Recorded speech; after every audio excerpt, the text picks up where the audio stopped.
Há um ditado antigo que diz: eu não acredito em bruxas, mas que elas existem, existem. Este é o exercício de hoje. Bruxarias. Passa a vinheta e vamos começar.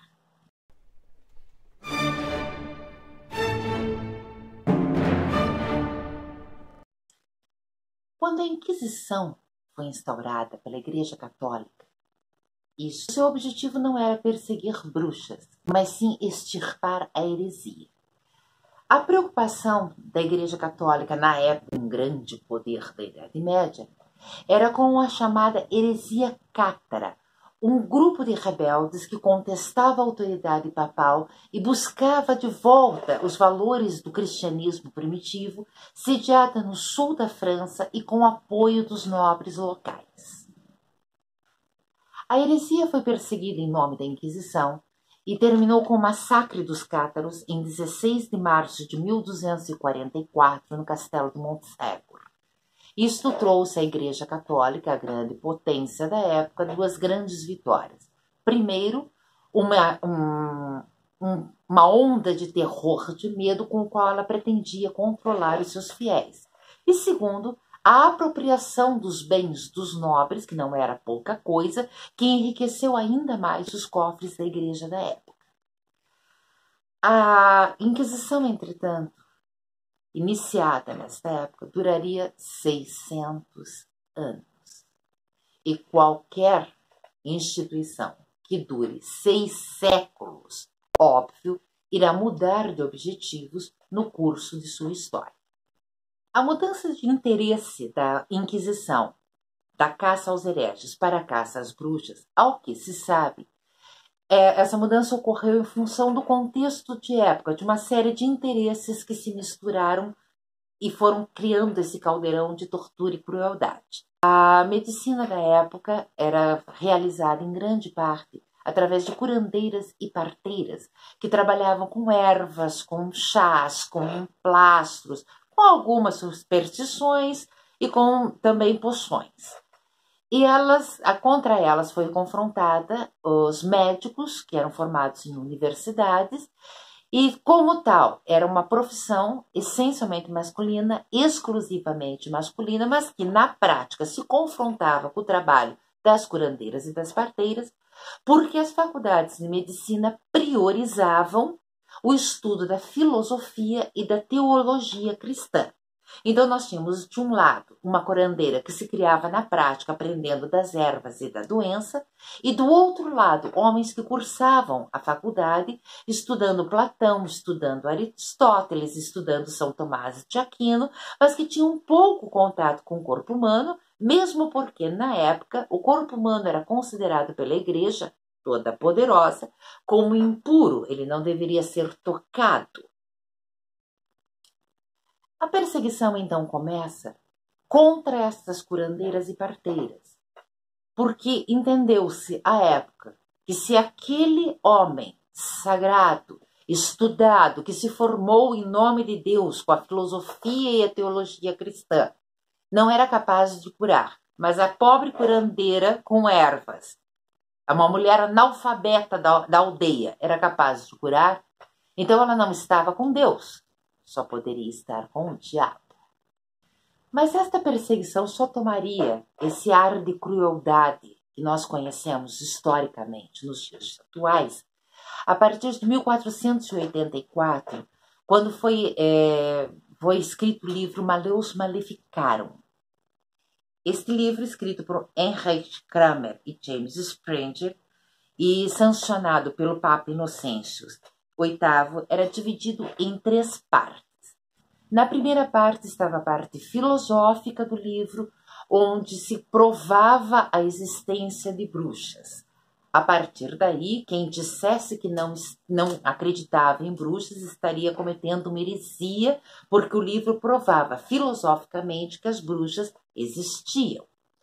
A segunda parte era destinada aos clérigos, para que eles pudessem reconhecer os sinais da bruxaria ou da atividade de bruxas. E, por fim, a terceira parte relacionava como eram os processos para acusar, extrair confissões e condenar à morte as mulheres acusadas de bruxaria. E esse livro se popularizou muito em função de uma divulgação que a nossa propaganda conhece muito bem. A Europa medieval deste período era quase toda analfabeta. Poucas pessoas sabiam ler. Porém, o Maleus foi fartamente ilustrado e muitos cartazes foram criados e distribuídos para essa população analfabeta com dicas de como você poderia identificar uma bruxa. E essa distribuição de imagens fez com que se criasse uma verdadeira histeria de caça às bruxas pelas cidades europeias. O mais triste desta trágica história é que o Maleus Maleficarum talvez seja uma fraude, como apontam pesquisas realizadas no século XX. Isso porque se encontrou documentos datados de 1485 de Innsbruck, Áustria, sobre um processo que envolveu 48 homens e mulheres, onde Kramer, o principal autor do Maleficarum, era então o inquisidor. Ele conduziu esse interrogatório de uma tal forma e com um tal foco em questões sexuais íntimas das mulheres que acabou que ele mesmo, Kramer, foi denunciado. As acusações foram retiradas e ele, humilhado, teve que deixar a região. Depois de descoberta esta documentação, os pesquisadores foram atrás da tal bula papal Summus Desiderantis, que é a bula que está no início do Maleus Maleficarum e que, em tese, é a autorização papal para que aquele livro seja entendido como o livro autorizado pela Igreja, a Bíblia dos Inquisidores. Entretanto, desta pesquisa resultou que a dita bula ela foi escrita 3 anos antes do próprio livro Maleus Maleficarum. E não há nenhuma referência nesta Bíblia que, de fato, autorize o livro. Assim, a conclusão a que se chega é que a longa, cruel e tenebrosa caça às bruxas, promovida pela Inquisição durante quase 3 séculos, talvez não tenha sido necessariamente o resultado de uma ordem papal ou de uma bula papal, mas sim a conjugação de preconceito, interesses escusos, uma fraude movida pela vingança e a omissão das autoridades que deveriam ter brecado o rumo dos acontecimentos. Seja como for, os 300 anos de perseguição tiveram como resultado a criação de todo um imaginário em cima desta ideia da bruxaria, dos seus sabás demoníacos, dos seus rituais, dos seus poderes extraordinários. Eu te convido para, dentro desse imaginário, criarmos uma história de bruxos e bruxas. Aceita o meu convite? Então pegue papel, lápis, caneta e vamos, enquanto isso, lembrando como é que são os exercícios aqui do Como é que Escreve. Eu vou te contar uma história curta e em seguida eu vou fazer uma série de perguntas. Deixe seu papel e caneta próximos, porque a cada pergunta que eu fizer você deve anotar rapidinho a primeira ideia que vier na sua cabeça. Dê respostas concisas, porque as perguntas serão uma depois das outras e não vai dar tempo de você detalhar a qual é a sua resposta. Anote o necessário para você lembrar disso e poder desenvolver, se lhe interessar, depois que terminar o vídeo. Tudo pronto? Vamos lá? Exercício! No seu aniversário de 15 anos, você ganhou um presente muito especial. No princípio, você não entendeu. Ao invés de receber uma linda caixa de presentes, você recebeu uma caixa de madeira, uma espécie de um pequeno baú fechado com um cadeado antigo. Ganhou também um cordão longo com a chave desse cadeado pendurado como se fosse um amuleto e a recomendação de que, a partir de agora, carregasse o cordão e a chave consigo todo o tempo, de preferência por baixo da roupa. Quando abriu o pequeno baú, dentro haviam 4 pastas, que cada pasta era um pouco mais recente do que a anterior, e a última delas era uma pasta bastante antiga. Você abriu a primeira pasta, a mais recente. Dentro haviam 2 cadernos preenchidos com anotações e desenhos feitos à mão. Além dos cadernos, também havia uma folha solta dobrada como uma carta, que foi a primeira coisa que você abriu e leu. Dentro dessa missiva estava escrito: se você recebeu estas pastas, isso significa que eu já não estou mais entre os vivos. Significa também que dentre todos da nossa família, nascidos nas gerações mais jovens, apenas você tem a marca de nascença, a marca dos eleitos que inspirou o brasão de nossa família. Espero que receba com amor este legado de 4 gerações. A nossa história ela é muito mais antiga do que isto, mas preconceitos e perseguições nos obrigaram a encontrar uma alternativa para preservar a família dos conhecimentos de uma geração para outra. Agora essa responsabilidade é sua, porque este é o seu legado e o seu destino. Leia com atenção os cadernos, eles responderão às suas dúvidas sobre quem você é e o que poderes você tem. E quando se sentir preparado, será a sua vez de adquirir o seu próprio caderno, registrar a sua experiência e o seu aprendizado nesta vida. E nunca se esqueça, a vida é uma jornada e o seu poder só deve ser utilizado com honra e com responsabilidade. Vida longa aos eleitos. A carta ela estava assinada por sua amada bisavó, falecida não faz 3 anos. Você se lembra dela? Era uma senhora idosa, sempre sorridente, até o final muito lúcida e a quem todos recorriam quando precisavam de conselhos. Mas quando folheava as páginas escritas, com a sua caligrafia delicada, logo entendeu que os cadernos que ela lhe deixou de herança eram livros de uma bruxa. Um a um, você desvenda os conteúdos das outras 3 pastas. Cada qual tem também uma carta solta, destinada a um descendente desconhecido, e mais cadernos com anotações. E a mais antiga das 4 pastas tem apenas folhas soltas. São páginas grossas de um pergaminho antigo, escritas a bico de pena. Nessas folhas está a história da sua família, uma genealogia de nomes e datas remetidos a um passado distante. Naquele momento você não sabe no que acreditar, mas não consegue parar de ler e manusear esses raros e preciosos manuscritos. Você não sabe no que acreditar, mas o simples fato de tocar nos papéis antigos já mudou algo dentro de você. Pergunta: a linhagem dos bruxos de sua família são todos do mesmo sexo? Ou, entre as 4 pastas que você recebeu, há bruxos e bruxas alternadamente? Como é o baú de madeira? Ele é pesado? Ele tem detalhes, tem entalhes, tem revestimentos? Alguma coisa nesse baú chama a atenção? E como é o velho cadeado, o cordão e a chave que agora pertencem a você?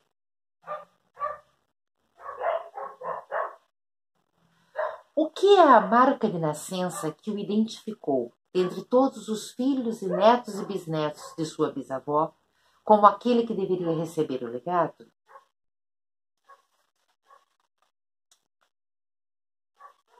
Você abriu o baú em seu quarto. Como é o seu quarto? Aliás, como é a sua casa? Vocês são uma família abastada com uma grande casa? Ou é uma propriedade antiga de família, cheia de peculiaridades? Como é a sua casa? Você estava sozinho quando abriu o baú? Ou havia mais alguém com você? Quem lhe deu o baú? E você notou alguma diferença na forma como lhe trataram? Como lhe tratou a pessoa que lhe deu o baú? Essa pessoa se tornou desconfortável ou amedrontada ao lhe dar esse baú?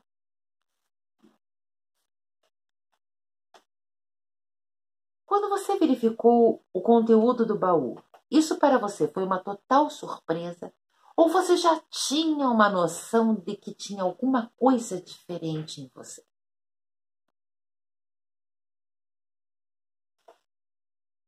Além da curiosidade, que outros sentimentos o envolveram à medida que você ia descobrindo o conteúdo dos baús.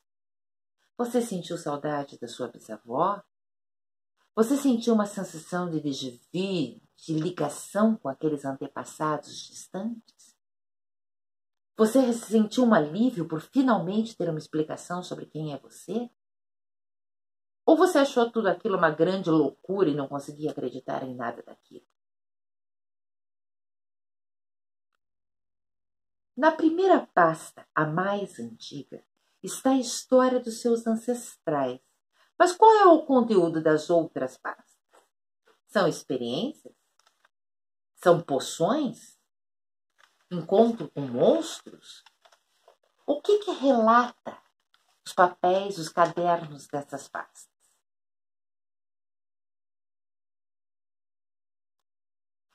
A sua família tem um poder que passa de geração a geração e agora está com você. Mas que poder é esse?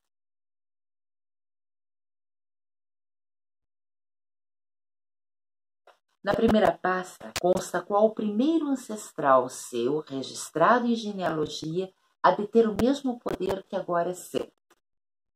Quando viveu aquele primeiro ancestral que está registrado na primeira pasta?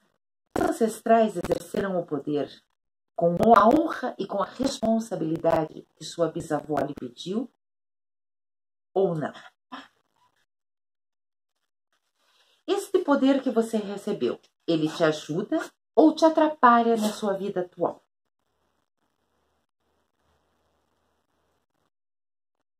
Você recebeu o baú quando tinha 15 anos.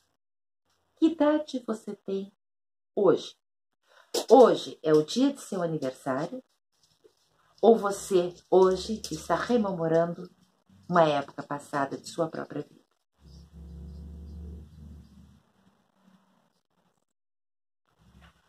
O que aconteceu depois que o baú se tornou seu? Muito bem! Agora você tem uma história de como você próprio se tornou um bruxo ou uma bruxa. E daí, você gostou? Conseguiu construções legais?